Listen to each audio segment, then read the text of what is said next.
आघात प्रेमाचा. लेखिका प्रिया उंबरकर. वाचक स्वर सिद्धी गायकर.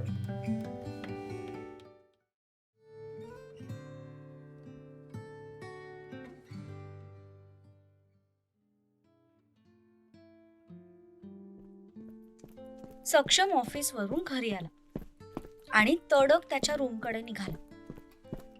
पण रूमच्या दरवाजात त्याची पावलं जागीच थांबली. दरवाजा उघडा होता. समोर त्याची न्यूली मॅरिड वाईफ आरशासमोर उभी राहून स्वतःचा आवरत होती. तिने तिचे लांब सडक केस फोल्ड करून क्लचरने वर अडकवले होते आणि आरशात बघून ती साडी ठीक करत होती. त्याचं लक्ष तिच्या उघड्या पाठीकडे गेलं आणि पुन्हा एकदा मनात खळबळ सुरू झाली. ही अशी का वागते जेणेकरून माझं लक्ष विचलित होईल? त्याने तिच्यावरची नजर हटवून रूम मध्ये प्रवेश केला. बुटांचा आवाज येताच तिने मागे वळून पाहिलं. त्याने तिच्याकडे न बघता लॅपटॉप बॅग आत ठेवून दिली आणि कपडे घेऊन तो थेट चेंजिंग रूम कडे निघून गेला. तिच्याशी एक शब्द सुद्धा बोलला नाही आणि तिच्याकडे पाहिलं सुद्धा नाही. हा माणूस इतका विचित्र का आहे?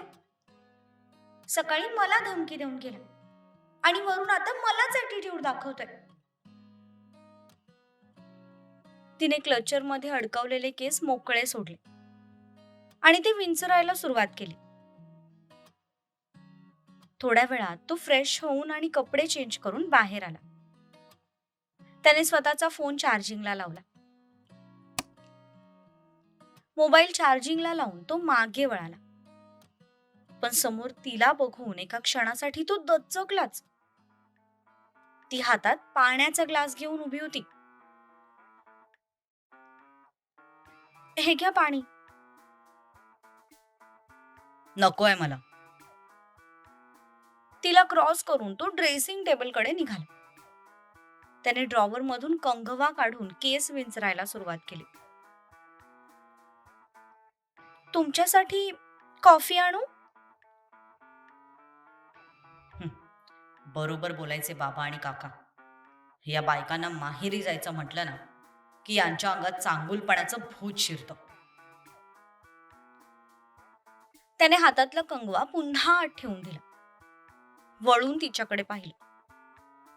ती अजूनही चेहऱ्यावर स्माइल ठेवून त्याच्याकडे बघत होती. नको करूस, हे शोभत नाही तुझ्या चेहऱ्याला. काय ते? हेच जे तुझं चाललंय. काय चाललंय माझं? माझ्याशी जे चांगलं वागण्याचं ढोंग करतेस ना तू, ते नको करूस. शोभत नाही तुला आणि मला सवय सुद्धा नाहीये त्याची. तसे मात्र तिच्या चेहऱ्यावरचे एक्सप्रेशन्स बदलले. ओठांवरची स्माइल गायब होऊन आता डोळे मांजरी सारखे बारीक झाले. गुड. हेच एक्सप्रेशन सूट करतात तुला. सक्षम तिला क्रॉस करून गेला आणि सोफ्यावर आडवं पडत त्याने बाजूच्या टेबलवरचा न्यूजपेपर घेऊन वाचायला सुरुवात केली. तुमच्याशी कसं वागावं ना तेच कळत नाही मला. सारखे आपले टोमणे मारत असता. मी फक्त चहा कॉफी विचारली होती तुम्हाला. पंचपक्वान्न करू का असं नव्हतं विचारलं. हो, हे सगळं कशासाठी चाललंय ना ते कळतंय मला. कशासाठी? मी तुला माहेरी घेऊन जाणार आहे ना आज, म्हणून हे चांगलं वागायचं नाटक करतेस ना माझ्याशी. हे बघा, मी काही नाटक वगैरे करत नाहीये. मला वाटलं दिवसभर तुम्ही कामाने थकला असाल म्हणून मी माणुसकी म्हणून विचारलं. आणि राहिला प्रश्न मला माहेरी नेण्याचा, तर ते तुम्ही नाही केलं तर घरातलं कोणी ना कोणी मला घेऊन जाईलच. त्यामुळे स्वतःला इतका इम्पॉर्टन्स देऊ नका. समजलं? ठीक आहे, जा मग, तुला ज्याच्यासोबत जायचंय. मला नाही यायचंय. हे बघा, माझ्याशी लग्न करायच्या आधी तुम्ही मला प्रॉमिस केलं होतं की तुम्ही माझी सगळी जबाबदारी घ्याल. त्यामुळे आता मला माहेरी घेऊन जायची जबाबदारी सुद्धा तुमचीच आहे आणि तुम्हाला तुमची जबाबदारी पूर्ण करावीच लागेल. आवाज थोडा खाली. ऐकू येतं मला. बहिरा नाहीये मी. हा, तर तुम्ही प्रॉमिस केलं होतं मला की तुम्ही माझी जबाबदारी घ्याल. त्यामुळे आता तुम्हाला माझ्यासोबत यावं लागेल. तसं त्याला हसायला आलं. ही खरंच इतकी इनोसंट आहे की फक्त आपल्या समोर नाटक करते. असा सुद्धा त्याला कधी कधी प्रश्न पडायचा. पण जे काही असेल, तिचा तो बालिशपणा कुठेतरी त्याच्या मनात घर करायला लागला होता. न्याल ना मला? नाही, पण एका अटीवर. कसली अट? तिथे गेल्यावर तू त्या लोकांच्या कुठल्याही बोलण्यात येणार नाहीयेस. काम झालं की तू लगेच निघणार आहेस तिथून. बरं, ठीक आहे. आणि हो, काहीतरी हवंय मला. काय हवंय? किस. तसे तिचे डोळे गारगोटी एवढे मोठे झाले. तोंड तर बघण्यासारखं झालं.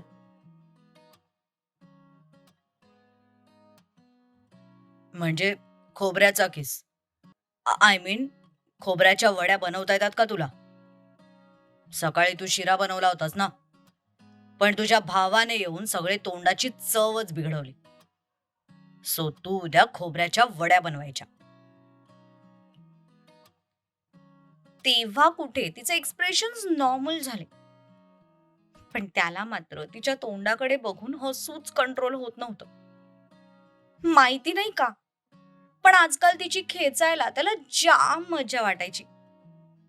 तिच्यासोबत असताना तो त्याच्या स्वभावाच्या विरुद्ध वागत होता. आधी त्याच्या भावंडांनी जर काही असा बालिशपणा केला तर तो चिडायचा, त्यांच्यावर ओरडायचा. युगाचा पण त्याला सुरुवातीला त्यामुळेच राग येत होता. पण कधी तिचा तो बालिशपणा त्याला आवडायला लागला, त्याला सुद्धा कळलं नाही. आधी तिला चिडवायचं, नंतर तिच्या चेहऱ्यावरचे एक्सप्रेशन्स नोटीस करत बसायचं. हे आजकाल त्याच्या आवडीचं काम झालं होतं. हो, हॅलो, तुझ्याशी बोलतोय मी. लक्ष कुठे आहे तुझं? हो, येतात मला वड्या. गुड. पण वड्या शुगर फ्री बनवायच्या. त्याचं काय ना, आय डोंट लाईक शुगर. थोडं पण गोड चालणार नाही का तुम्हाला? तसं तर थोडं थोडं चालतं म्हणा.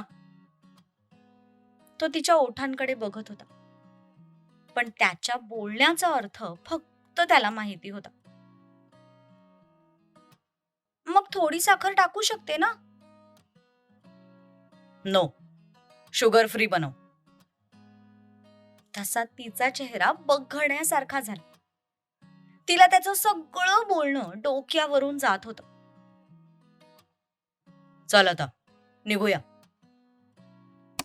सक्षमने त्याचा चार्जिंगला लावलेला फोन खिशात टाकला आणि एक नजर तिच्याकडे बघून तो बाहेर निघून गेला. हा माणूस वेडा आहे का? एकीकडे बोलतो थोडं थोडं गोड चालतं आणि दुसरीकडे म्हणतो शुगर फ्री वड्या बनव. मी ना पागल होणार आहे ह्याच्यासोबत राहून. युगा सुद्धा पर्स घेऊन त्याच्या पाठोपाठ निघून गेली.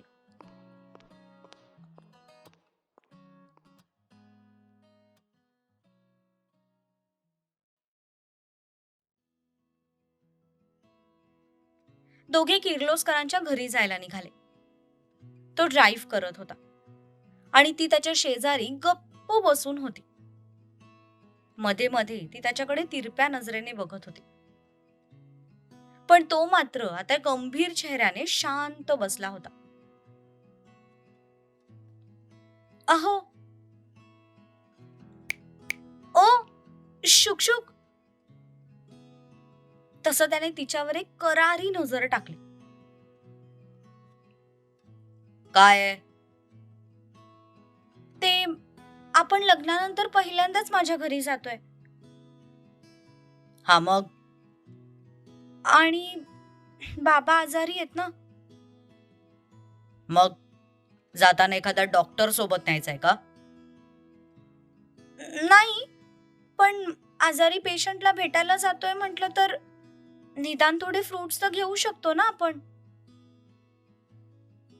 कुठल्या मातीची बनली आहे ही देव जाणे. त्याने गाडी एका फ्रूट शॉप समोर थांबवली. बरं चल आता. त्याने त्याचा सीट बेल्ट काढला. तुम्ही या ना घेऊन, मी थांबते इथेच. तुला मी तुझा हमाल दिसतोय? नाही, मी उतरते. तिने लगेच सीट बेल्ट काढला आणि ती घाईघाईने दरवाजा उघडून खाली उतरली.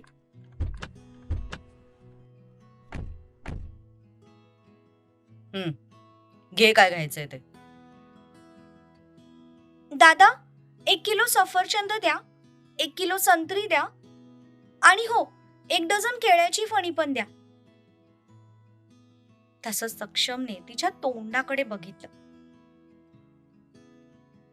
काय झालं? मी सफरचंद बोलले होते, पण संत्री आणि केळी घेते म्हणून राग आला का? डोंट वरी, पैसे मी देते हवं तर. तितक्यात त्याने तिच्या हाताला पकडत तिला थांबवलं. एक्सक्यूज मी, ही सफरचंदाची पूर्ण टोपली, संत्र्याची टोपली, केळ्यांची टोपली, पेरू आणि ती स्ट्रॉबेरी हे सगळं पॅक करून गाडीत ठेवा. सक्षम समोरच्या माणसाकडे बघून बोलत होता, पण जसा जसा तो बोलत होता तसे तसे तिचे डोळे मोठे होत चालले होते. तो फळं विकणारा सुद्धा आश्चर्यचकितच झाला होता. अहो, इतकं कशाला? तिच्या प्रश्नावर तो हळूच तिच्याजवळ झुकला. तू ना एक दिवस इज्जत घालवणार आहेस माझी. आता तू कोणाची बायको आहेस हे विसरू नकोस. पण तो जवळ येताच तिने श्वास रोखून धरला. बोलताना तो डायरेक्ट तिच्या मानेजवळ झुकला होता, त्यामुळे त्याचे श्वास तिला तिच्या मानेवर जाणवत होते. पुन्हा एकदा तिच्या मनाची चलबिचल सुरू झाली.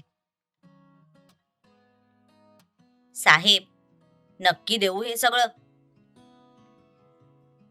येस, पॅक करून गाडीत ठेवा. तसं आनंदाने त्याने ते सगळं पॅक करायला घेतलं. सक्षमने जाऊन गाडीचा मागचा दरवाजा ओपन केला. त्या माणसाने सगळं सामान पाठीमागे ठेवलं. सक्षमने त्याचे पैसे पे केले आणि तो पुन्हा ड्रायव्हिंग सीटवर जाऊन बसला. अजून काही घ्यायचंय? नाही, आता काहीच नको. जवळजवळ पळतच युगा दुसऱ्या बाजूने येऊन आत बसली आणि तिने तिचा सीट बेल्ट लावला. ती बसताच त्याने कार स्टार्ट केली आणि ते पुढे जायला निघाले.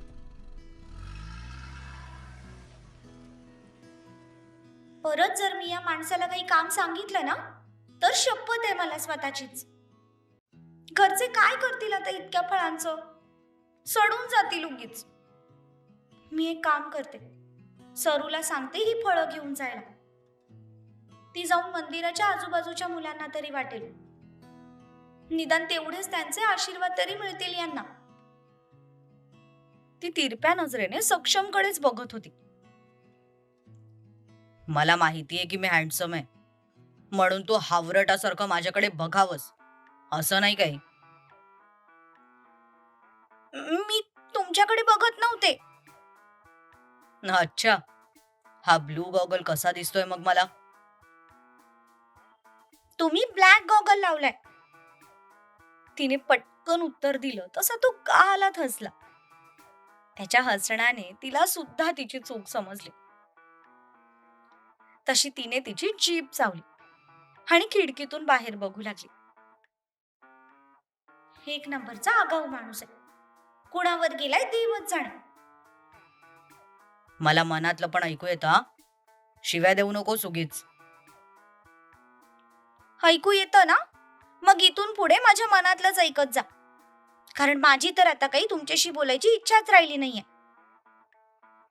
ती हाताची घडी घालून बाहेर बघू लागली, पण तिचे ते फुगलेले गाल बघून तो मात्र पुन्हा हसू लागला.